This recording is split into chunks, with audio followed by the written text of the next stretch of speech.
Do you ever wonder how everyday decisions are made? From the complex ones that change who we are to the simple ones we face daily. We are constantly surrounded by decisions. But what if I told you you don't make any of those decisions? The unconscious mind is a major area in neuroscience, and as a neuroscience major, I'm specifically interested in it.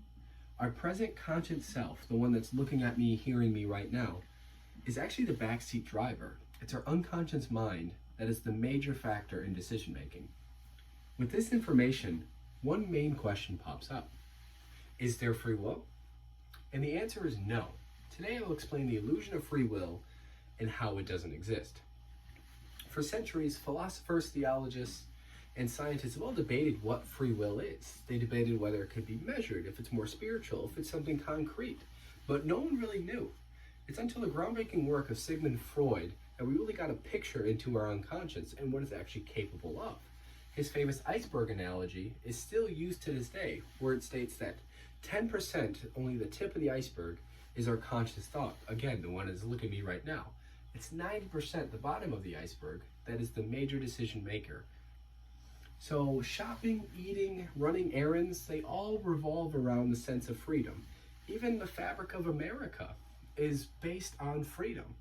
But now with modern science, we are getting a better look at what freedom actually is and kind of the box and constraints of freedom. And these processes under the tip of the iceberg, they do the majority of the heavy lifting, but they can also be easily influenced. And people take advantage of this and this new research all the time, specifically companies.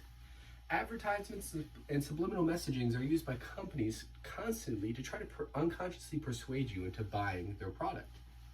According to IO psychologists, different colors invoke different emotions.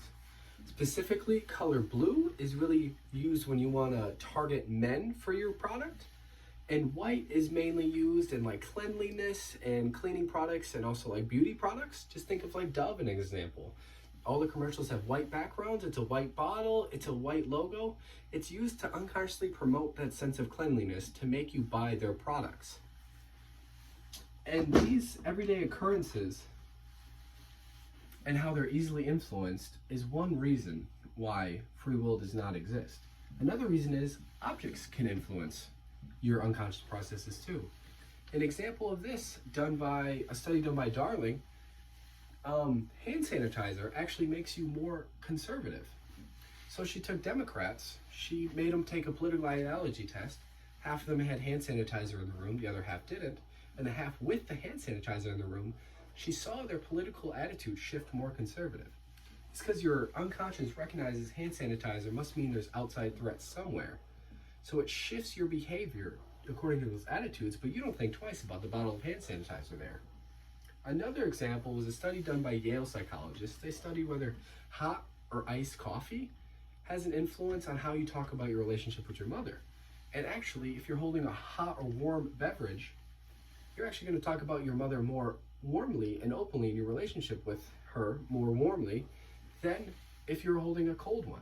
This is because, again, your unconscious recognizes the warm coffee and associates it with like warm attitudes and brings those attitudes and emotions to the top. This is just another reason why little nuances, little items that you don't think twice about influence your behavior. Another weird example is a study done by David Eagleman where he showed men's just the eyesights of women and he wanted to know which one they found more attractive, but he artificially dilated half of the picture's pupils to be bigger. But the catch of the experiment was they were the same woman, but the men found the dilated pupils more attractive. It's because your unconscious recognizes that dilated pupils is a sign of sexual attraction, but you don't think twice about it, but your unconscious will recognize that and change your behavior to accommodate that. Again, just objects, everyday objects, can shift your behavior. This is another reason why free will doesn't exist, because you don't think twice about them. Another reason is your brain simplifies its environment. That's its main job.